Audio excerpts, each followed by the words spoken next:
और दोस्तों हम फिर से लेकर आ चुके हैं आप लोगों के लिए शाम की सभी ताज़ा और बड़ी ख़बरें। फटाफट अंदाज में एक एक कर बताएंगे आपको आज देश और दुनिया से क्या बड़ी ख़बरें निकल कर सामने आ रही हैं। लेकिन उससे पहले दोस्तों एक नज़र डालते हैं सुर्खियों पर। आपको बताते चले दोस्तों, बुरी तरीके से फंसा इज़राइल डर गया हमास से। उसने आपको बता दें गाज़ा पर जो ज़मीनी हमला करने वाला था वो टाल दिया है। बताएंगे आखिरकार क्यों इतना डर गया है इज़राइल जो है हमास से। वहीं पर अगली बड़ी खबर में हम आपको बताएंगे दोस्तों, राजस्थान में पड़े ईडी के छापे तो भड़क गए राहुल गांधी ने कहा कि बीजेपी की हार दिख रही है सामने, इसलिए बीजेपी अब ईडी के छापे पड़वाने में लगी हुई है। वहीं पर अगली बड़ी खबर में हम आपको बताएंगे दोस्तों, दरअसल आपको बताते चले पूरे देश भर में फ़िलिस्तीन के समर्थन में हो रहा है प्रदर्शन। फंस गया इजराइल और अमेरिका भी इजराइल का साथ देकर बुरी तरीके से फंसा है। बताएंगे क्या ये पूरा मामला। वहीं पर अगली बड़ी खबर में हम आपको बताएंगे दोस्तों, कतर में भारत के 9 लोगों को दी जाएगी फांसी। इन पर है जासूसी का आरोप कि इन्होंने इजराइल को जो है लीक की है वहाँ की इन्फॉर्मेशन कतर की, जो कि कतर में एक सबसे बड़ा जुर्म है। वहीं पर अगली बड़ी खबर में हम आपको बताएंगे, दरअसल आपको बताते चले दोस्तों, one nation one election panel से अधीर रंजन चौधरी ने लिया अपना नाम वापस, इस्तीफ़ा दे दिया अधीर रंजन चौधरी ने। बताएंगे वन नेशन वन इलेक्शन को लेकर क्या है ये पूरा अपडेट। वहीं पर अगली बड़ी खबर में हम आपको बताएंगे, बीजेपी के ऊपर जमकर गरजी ममता बनर्जी। बोले ममता बनर्जी ने कहा कि हमेशा सत्ता में आप नहीं रहोगे, सत्ता बदलती रहती है, कोई और नया युवा आएगा, आप सत्ता हमेशा आपकी नहीं रहेगी। बताएंगे क्यों ममता बनर्जी ने भड़ास निकाली है। वहीं पर अगली बड़ी खबर में हम आपको बताएंगे दोस्तों, बीजेपी की बढ़ गई मुश्किलें। अशोक गहलोत पर छापे मारने के बाद जो यहाँ पर वही वाली गलती कर रही है बीजेपी जो उसने कभी राहुल गांधी को संसद से निकाल कर की थी। बताएंगे इससे उल्टा फ़ायदा क्यों होगा कांग्रेस का। वहीं पर अगली बड़ी खबर में हम आपको बताएंगे दोस्तों, दरअसल आपको बता दें लेबनान से पीछे हट गई है इजरायली सेना, हमले भी टाल दिए उसने। बताते चले आपको, कल हिजबुल्लाह ने भी जमकर जो है मिसाइलें दागी हैं एक के बाद एक। बताएंगे क्या है ये पूरा मामला। तो तमाम खबरें फटाफट अंदाज में देंगे, एक एक कर देंगे। फिलहाल खैर चलिए बढ़ते हैं सबसे पहली और सबसे बड़ी खबर की ओर।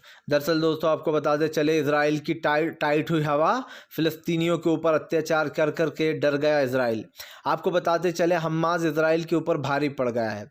इस भारी पड़ने का सबसे बड़ा कारण क्या है, जबकि हम आप समझिए इजराइल के पास 3 लाख सैनिक थे, लेकिन हमास के पास महज 30,000 ही सैनिक है, 30,000 ही वो है लड़ाके। अब ये 30,000 लड़ाके 3 लाख पर कैसे भारी पड़ गए।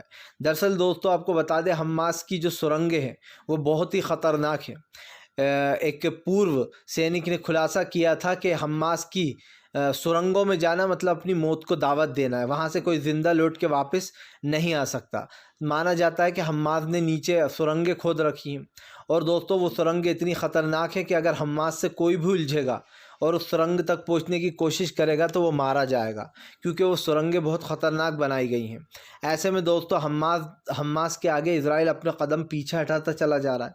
आपको बता दें, जबकि इजराइल के पास 3 लाख सैनिक है, 3 लाख सैनिक और हमास के पास सिर्फ 30,000 ही सैनिक है। ऐसे में हमास के आगे जो है यहाँ पर इजराइल कमज़ोर पड़ गया। उसने अपने लड़ाकों को फ़िलहाल पीछे हटा लिया है, इजराइल ने अपने सैनिकों को। क्योंकि आपको बताते चलें, इन गुफ़ाओं के बारे में जो फ़ोटोज़ निकल कर सामने आए हैं, जिस तरीके से वो गुफ़ाएं हैं दोस्तों, इतनी गहरी, उसमें जाना तो जाहिर सी बात है अपनी मौत को दावत देना ही है। कौन कहाँ से हमला कर देगा इजराइल के सैनिकों के ऊपर ये कोई बता नहीं सकता है, और यही कारण है जो इजराइल ने ये फ़ैसला लिया है। लेकिन इजराइल के फ़ैसले के पीछे उसका डर दिखाई दे रहा है। इजराइल अच्छे से जानता है कि अब पूरी दुनिया दोस्तों इजराइल के पीछे पड़ चुकी है। इजराइल ने जो गलती की है, लगातार मासूम लोगों के ऊपर मिसाइलें दाग कर, इसका सबक तो उसको मिलेगा ही, नेतन्याहू को बहुत जल्दी मिलेगा। क्योंकि इस दुनिया में कई ऐसे मुस्लिम देश है दोस्तों, ख़ास करके ज़्यादातर ही पूरे ही सपोर्ट में उतर आए हैं फ़िलिस्तीनियों के। फ़िलहाल चलिए बढ़ते हैं एक और अगली बिग ब्रेकिंग की तरफ। बता दोस्तों, ईडी के छापे, जैसे ही चुनाव करीब आए मोदी सरकार ने अपना पालतू तोता ईडी को भेज दिया राजस्थान। ये हम नहीं कह रहा, ये कह रहा है विपक्ष। आपको बताते चलें, राहुल गांधी ने बीजेपी पर निशाना साध दिया है। राहुल गांधी का कहना है जैसे ही चुनाव करीब आए मोदी सरकार की सबसे प्यारी संस्था ईडी पहुंच गई राजस्थान। दरअसल आपको बताते चले, पहले छत्तीसगढ़ को घेरा, अब राजस्थान में ईडी विराजमान हो गई है।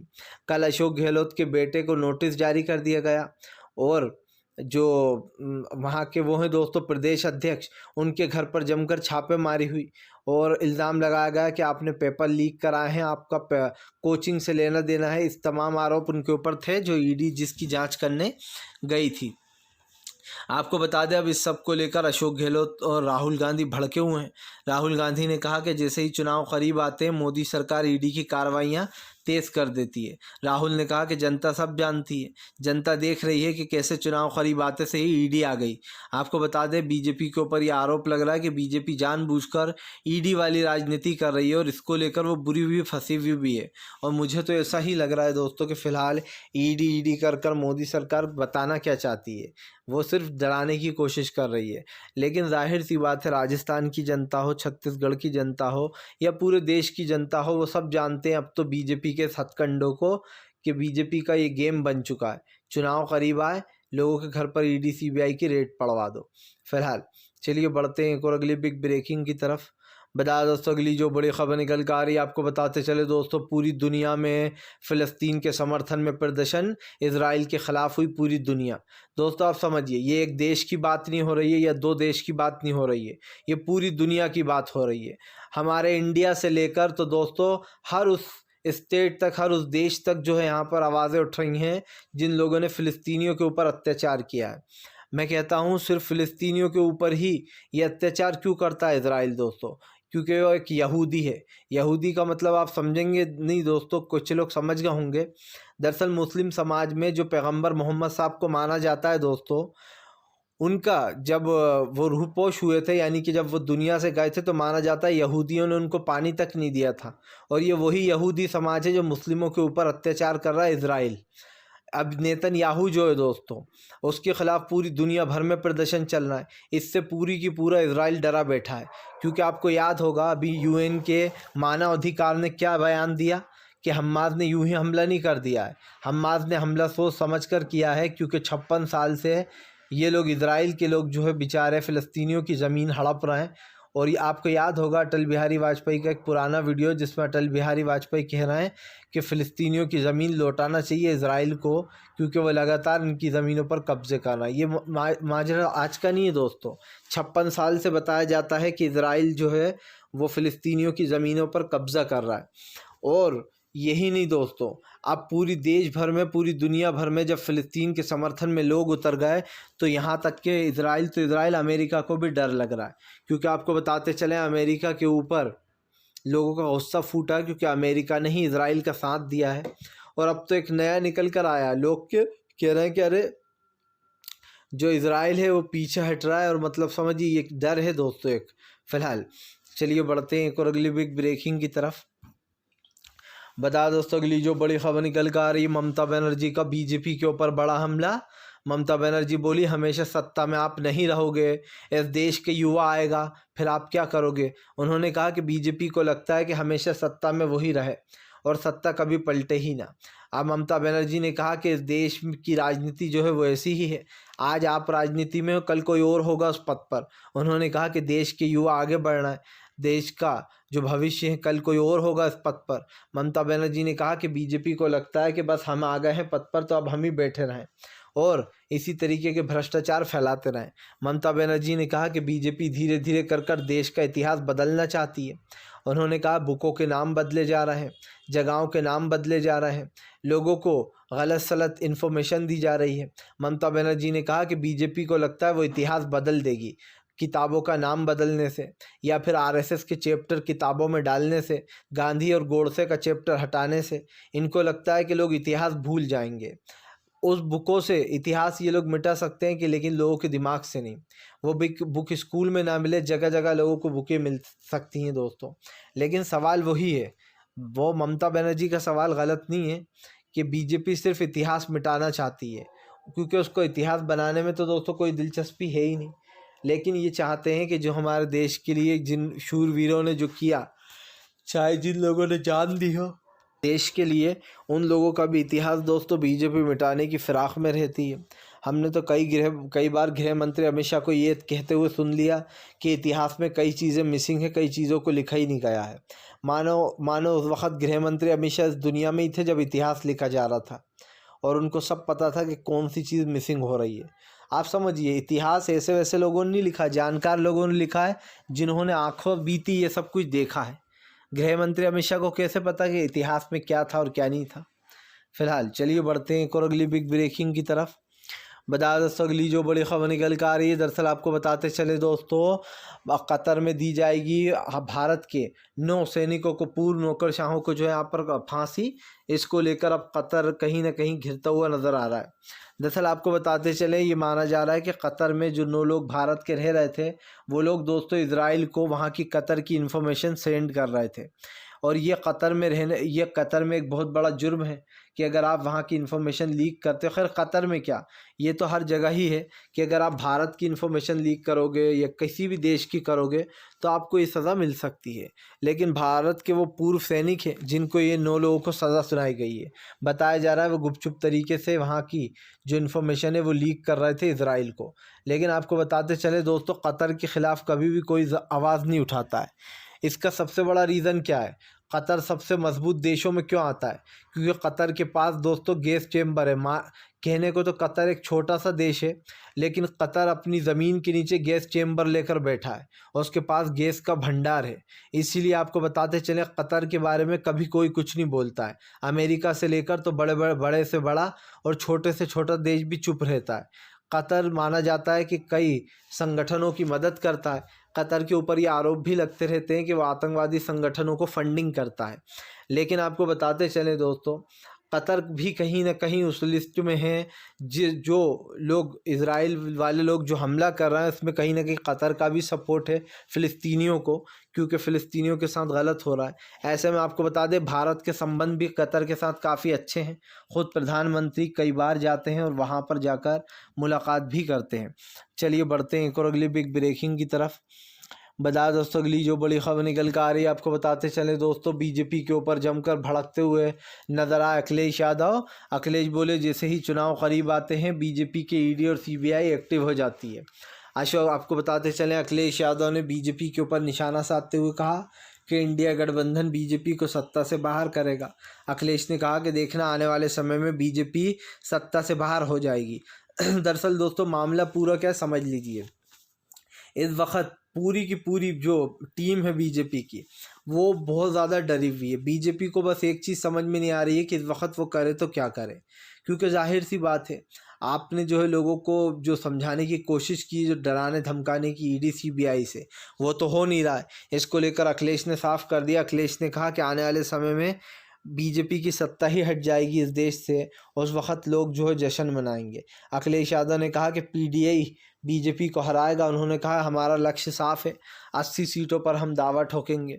और सीधी सी बात ये है दोस्तों कि आने वाले समय के जो लोकसभा चुनाव हैं उस पर सबकी निगाहें टिकी हुई हैं। बीजेपी को तो ये तक पता चल गया कि उनकी ज़मीन खिसक गई है। जो प्रधानमंत्री का क्रेज़ 2014 में था, वो क्रेज़ अब लोगों से जा चुका है, क्योंकि जाहिर सी बात है 2014 के बाद जब 2019 में चुनाव हुए तो जनता ने आपको दोबारा एज अ पीएम चुना। लेकिन आपने क्या किया 10 साल में? कुछ नहीं किया। आपने सिर्फ बड़ी बड़ी बातें करी थी, मोदी जी आने वाले, अच्छे दिन लाने वाले हैं, तमाम पेट्रोल डीजल के दाम कम करूँगा, आकर महंगाई ख़त्म कर दूँगा, बेरोज़गारी को तो गायब कर दूँगा, 2 करोड़ हर साल नौकरियाँ दूँगा। ये सिर्फ एक जुमला ही निकला। इतना लंबा चौड़ा जुमला मैंने पहली बार सुना है। और मजाक की बात यह है दोस्तों कि इस जुमले की एक भी बात सच नहीं हुई। इसीलिए कुछ लोग प्रधानमंत्री को जुमला जीवी भी कहते हैं, क्योंकि जुमले देने से काम नहीं चलता है। आप देश के लिए कुछ करोगे तो देश उसको याद रखेगा, नहीं करोगे तो लोग उसी लिस्ट में डालेंगे। फिलहाल चलिए बढ़ते हैं और अगली बिग ब्रेकिंग की तरफ। बता दोस्तों अगली जो बड़ी खबर निकल कर आ रही है, वन नेशन वन इलेक्शन कानून को लेकर अधीर रंजन चौधरी ने अपना नाम दिया वापस, इस्तीफा दे दिया उस गठन से। दरअसल दोस्तों वन नेशन वन इलेक्शन, अगर आपको पता ना हो वन नेशन वन इलेक्शन क्या होता है तो मैं एक्सप्लेन कर देता हूँ कि क्या होता है। वन नेशन वन इलेक्शन मतलब कि दोस्तों पूरे देश में एक ही साथ सारे चुनाव हो जाया करेंगे और देश का पैसा भी बचेगा, ऐसा बीजेपी का कहना है। लेकिन दोस्तों वन नेशन वन इलेक्शन इतना ईजी नहीं है, इतना आसान नहीं है कि वन नेशन और वन इलेक्शन एक साथ हो जाए, सारे देशों सारे राज्यों के चुनाव। आप समझ सकते हैं ये एक बहुत बड़ी जिम्मेदारी है। वन नेशन वन इलेक्शन का मतलब ये हुआ कि भैया आप एक साथ सारे चुनाव करा दोगे। अभी तो नहीं, लेकिन आने वाले समय के लिए बनाया जा रहा है। पर आप समझिए दोस्तों कितना बड़ा रिस्क है। ये तो माना कि देश का पैसा उठता है, इससे देश का पैसा बचेगा, लेकिन यहाँ पर वन नेशन वन इलेक्शन एक साथ कराना ये इजी नहीं है। लोग कहाँ का प्रचार करेंगे? एक राज्य हो तो वो जाएं, दो राज्य हो तो जाएं, लेकिन एक साथ तभी राज्यों में लोग प्रचार नहीं कर पाएंगे।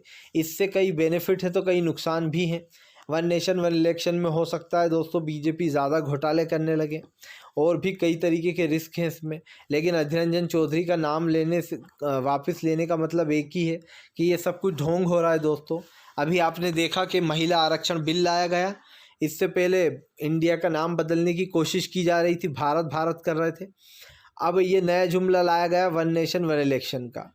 ये सिर्फ एक जुमला है, क्योंकि मुझे नहीं लगता कि वन नेशन वन इलेक्शन इतनी जल्दी लागू हो भी सकता है। अगर सरकार चाहे भी तो नहीं हो पाएगा, क्योंकि आने वाले समय में हाँ हो सकता है कभी लाइफ में हो जाए वन नेशन वन इलेक्शन। इससे पैसा तो बचेगा देश का, लेकिन इसमें रिस्क भी बहुत है, जैसे कि मैंने आपको बताया।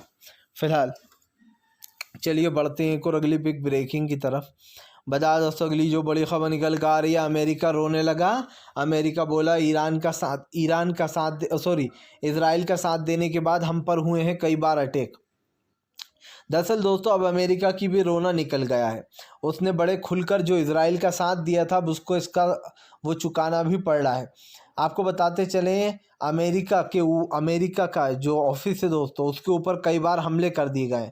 दरअसल बताया गया है कि इराक और सीरिया में अमेरिकी CBSC जो यानी कि दोस्तों जो वहाँ का जो ऑफिस बनाया जाता है, जिससे कि हम एक सरकार रहती है जिस देश में, वहाँ पर एक आपका राजदूत रहता है। हर देश में एक दूसरे देश का राजदूत रहता है और उनका एक ऑफिस रहता है। अब बताया जा रहा है कि ईरान और सीरिया में ये जो ऑफिस होंगे अमेरिका के, वहाँ पर अब तक जो यहाँ पर BSC में 17 अक्टूबर से 24 अक्टूबर को 13 बार मिसाइल और ड्रोन से अटैक हो चुके हैं। बताया जा रहा है कि अमेरिका के इन जो ये ऑफिस है दोस्तों, इसमें जो यहाँ पर अब तक 24 सैनिक घायल हुए हैं, जबकि एक की मौत भी हो गई है हार्ट अटैक से उसी दौरान। और जो है यहाँ पर कई लोगों की जान भी जा चुकी है। ऐसे में माना जा रहा है कि ये ईरान और वहीं से हमले किए जा रहे हैं ड्रोन से। आपको बताते चले, बताया जा रहा है कि फ़िलहाल इस्लामी रजिस्ट्रेशन नामक एक संबंधित संगठन द्वारा टेलीग्राम पर पोस्ट किए गए वीडियो पर एक श्रृंखला में ईरान समझा कि यहाँ मलेशिया से संबंधित ड्रोन को उड़ाया गया है। रेगिस्तान से उड़ा भारत और दूर तक जाते देखा गया है। यानी कि एक ड्रोन जो है वो लंबी जगह से उड़ाया गया, ख़ास करके इसको भारत से भी गुजरते हुए होता देखा गया और मलेशिया से भी। जिसके बाद ये आरोप लगाए जा रहे हैं कि फ़िलहाल ये सब कुछ जो है यहाँ पर ईरान का काम हो सकता है। आपको बताते चले, जब से अमेरिका ने इजराइल का साथ दिया है तब से अमेरिका की 7.5 शुरू हो गई है। फिलहाल चलिए बढ़ते हैं एक और अगली बिग ब्रेकिंग की तरफ। बता दोस्तों अगली जो बड़ी खबर निकल कर आ रही है, हमास से पंगा लेना पड़ा भारी। कल हिजबुल्लाह ने लगातार एक के बाद एक दनादन रॉकेट दाग दिए। दरअसल आपको बताते चले, हिजबुल्लाह जो कि एक आतंकवादी संगठन है, उसने कल इजराइल के ऊपर जमकर जो है यहाँ पर रॉकेटबाजी की, जमकर रॉकेट दागे। और यही है, आप समझिए दोस्तों, दिवाली से पहले वहाँ पर दिवालिया मनाया जा रहा है। आपको बताते चलें वहाँ पर एक के बाद एक जो है यहाँ पर मिसाइलें दागी गईं, और ये मिसाइलें दागना कहीं ना कहीं इजराइल के लिए भारी पड़ रहा है, क्योंकि हिजबुल्लाह ने पहले ही कहा था कि वो इजराइल को माफ़ नहीं करने वाला। उसके 6 लड़ाके भी मारे गए थे, 6 लड़ाके एक दिन में मारे गए थे, जिसको लेकर उसने बड़ा खुलासा भी किया था हिजबुल्लाह ने कि वो इस चीज़ को जो आगे लेकर जाएगा। लेकिन अब एक चीज़ तो साफ़ है दोस्तों कि हिजबुल्लाह ने पूरी तरीके से इजराइल की टेंशन बढ़ा दी है, क्योंकि एक चीज़ तो साफ दिखाई दे रही है यहाँ पे, बीजेपी चाहे कुछ भी कर ले, लेकिन इस बार जो है यहाँ पर मामला फिट होकर ही रहेगा। और ऐसे में अब टेंशन बढ़ने वाली है बीजेपी की, क्योंकि आने वाले समय में जो चुनाव है वो काफ़ी राज्यों में। फ़िलहाल दोस्तों वीडियो अच्छा लगी तो कृपया इसको लाइक करें, चैनल पर पहली बार आएँ सब्सक्राइब ज़रूर करें।